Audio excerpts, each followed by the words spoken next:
गांधी जी के नाम के चौक पे विदेशी मदिरा तो सुनते हैं कि 1100 से 25,000 तक की वस्तु वहां मिलेगी, सेवन की वस्तु मिलेगी।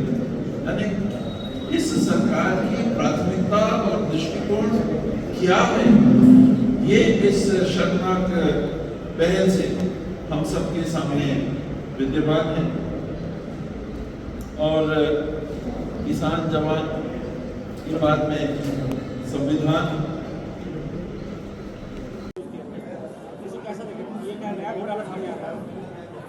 एक तो अगर रिपोर्ट सही नहीं आ रही है तो उसकी जो सप्लाई हुआ उसका टेस्ट होना चाहिए, सीधा सीधा गुणवत्ता का टेस्ट होता है। देखिए यही बातें हैं, आप डायरेक्ट परचेज की बात कर रहे हो पोर्टल के माध्यम से, आप पोर्टल के माध्यम से टेस्ट करोगे तो क्यूसी का उसमें प्रावधान है क्या, क्वालिटी चेक का प्रावधान है क्या? इसमें जब आप सीजीएमएससी के माध्यम से खरीदी करते हैं तो क्वालिटी चेक होने के बाद सामान आता है।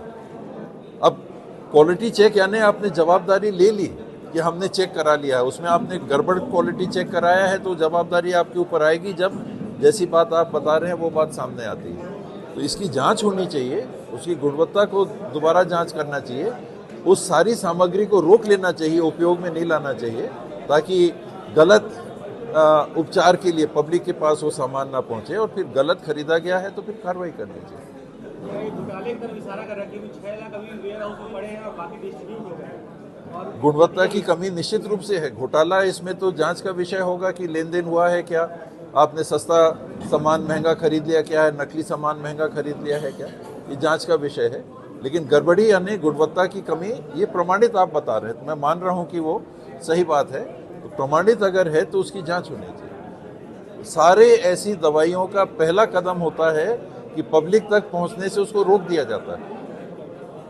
आप उसका इस्तेमाल करते जाओ तो इस्तेमाल ही हो गया, उसको तत्काल रोकना चाहिए, फिर जांच कराइए। फिर उनकी पार्टी का अंदरूनी मामला है, कोई विशेष बात नहीं है। मेरे ख्याल से पहले भी भारतीय जनता पार्टी के शिविर अंबिकापुर में लगे हैं, 2 तो कम से कम मेरे को याद है, तो अब की मैनपाट जा रहे हैं। चिंतन क्यों कर रही है? चिंतित हैं, चिंतन की आवश्यकता है। देखिए एक तो साई जी मुख्यमंत्री बने, सरगुजा संभाग के तरफ से भी हम लोग मानते हैं कि वो प्रतिनिधित्व कर रहे हैं। क्या विकास का काम यहाँ 1.5 साल में हमको ऐसा दिखा? वो शिक्षा विभाग के मंत्री भी हैं, आज शिक्षा विभाग भी उनके पास है, और 1+2 को 1+1 कर रहे हैं, 1+4 को 1+3 मिडिल स्कूल में कर रहे हैं। क्या उनके मन में ये चिंतन नहीं जागना चाहिए था कि 50,000 शिक्षकों को आप काम से हटाएंगे तो गुणवत्तापूर्ण शिक्षा कैसे मिल सकती है? आप ऐसी नीति कैसे बना सकते हैं? प्रदेश के लिए, हमारे लिए, यहाँ से रामानुजगंज हम नहीं जा सकते, अंबिकापुर की सड़कों के हाल आप देखिए। पैसा आया, कितना करोड़ रुपए आया, हम लोग को आपके माध्यम से पता चला। कब आया? जब बारिश आ गई।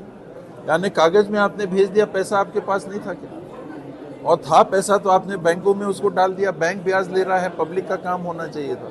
ये कैसे चल रहा है शासन? पैसा कब आना चाहिए?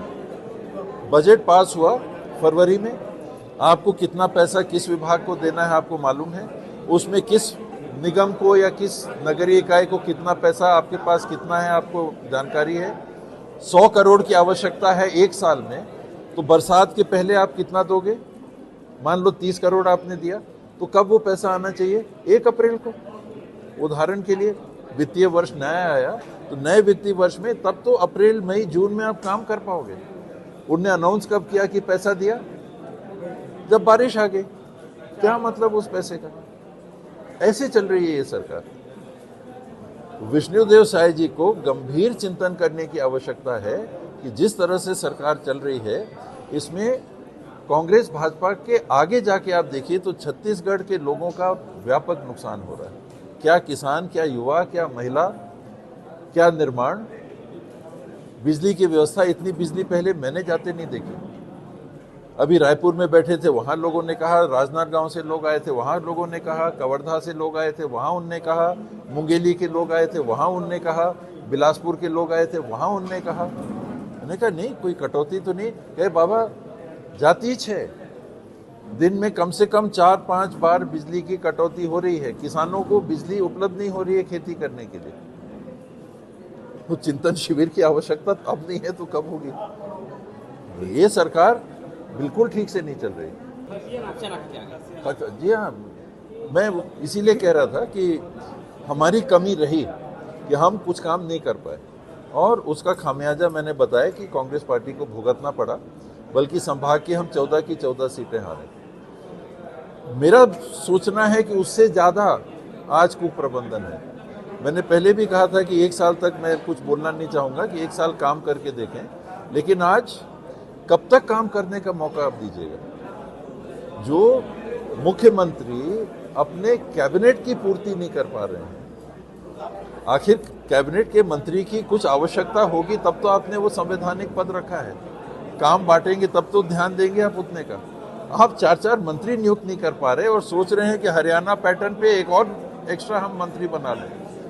12 प्लस मुख्यमंत्री 13 की जगह 13 प्लस 1 मुख्यमंत्री 14। पर निर्णय तो करिए। अगर आप निर्णय नहीं कर पाएंगे तो फिर मुखिया किस रूप से आप छत्तीसगढ़ में काम कर पाएंगे? मुख्यमंत्री के रूप निर्णय तो करना पड़ेगा आपको। 7 तारीख को आदरणीय मल्लिकार्जुन खड़गे जी का छत्तीसगढ़ दौरा है, और एक पब्लिक मीटिंग वो लेंगे जिसका शीर्ष किसान जवान संविधान, इस शीर्ष से पब्लिक मीटिंग होगी 7 तारीख को। और उसके बाद अन्य बैठकें भी वो लेंगे, संगठन के लोगों की अन्य बैठकें भी लेंगे, और शाम को फिर उनका वापसी। ये हर राज्य में जा रहे हैं अध्यक्ष जी, और संगठन की स्थिति, एक पब्लिक इश्यूज जो राष्ट्रीय स्तर के हैं, राज्य के स्तर के हैं, उनके संदर्भ में उपस्थिति, और दूसरा संगठन के साथियों के साथ में वो हर प्रांत में जाकर बैठकें ले रहे हैं। में कार्यक्रम है, सभी वरिष्ठ नेतागण, सभी पदाधिकारी, सभी कार्यकर्ता, सभी समर्थक वहाँ पे उपस्थित होंगे और ये जनसभा को अंजाम देंगे।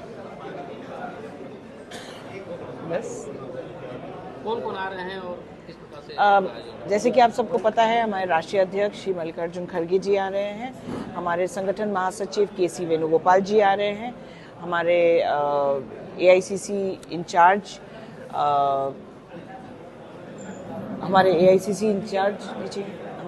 इंचार्ज सचिन पायलट जी आ रहे हैं, और पूरे प्रदेश भर से जितने भी हमारे वरिष्ठ नेतागण हैं सभी उसमें उपस्थित होंगे। क्या क्या मुद्दे होंगे कुछ खास? जैसे कि आप सबको पता है कि कार्यक्रम का नाम ही है किसान, जवान और संविधान, इन 3 मुद्दों पे है, पर इसके अलावा बहुत सारे मुद्दे हैं जिनको लेकर ये कार्यक्रम किया जाएगा, चाहे वो महिला सुरक्षा की बात हो, चाहे वो हमारे युवाओं की बात हो, चाहे हमारे पिछले वर्ग की बात हो, जितने भी हमारे लोग छत्तीसगढ़ में त्रस्त हो चुके हैं उनके मुद्दों को लेकर ये कार्यक्रम किया जा रहा है। जब भी बात होती है तो सिर्फ किसानों को लोग लेते हैं, बीजेपी भी हो या कांग्रेस भी हो, क्या वजह है कि किसानों को ये अपनी टारगेट करके पार्टी आगे बढ़ रही है? किसानों को टारगेट नहीं किया जाता। कांग्रेस पार्टी एकमात्र पार्टी है जो हमेशा किसानों के साथ खड़ी रही है। आपको अगर लगता है कि भाजपा किसानों के साथ खड़ी है तो आप खुद देख रहे हो किस तरीके से किसान इस प्रदेश में त्रस्त हो रहे हैं, चाहे वो खाद के मामले में हो, कर्जे के मामले में हो, या फिर आपके जो जितने भी बीज या फिर जो भी डुप्लीकेसी हो रही है। आप खुद देख रहे हो किस तरीके से जो धान का कटोरा कहा जाता था प्रदेश, उसमें हमारे किसान त्रस्त हो चुके। तो आप खुद समझ सकते हो कि भाजपा किस तरीके से किसानों का साथ दे रही है।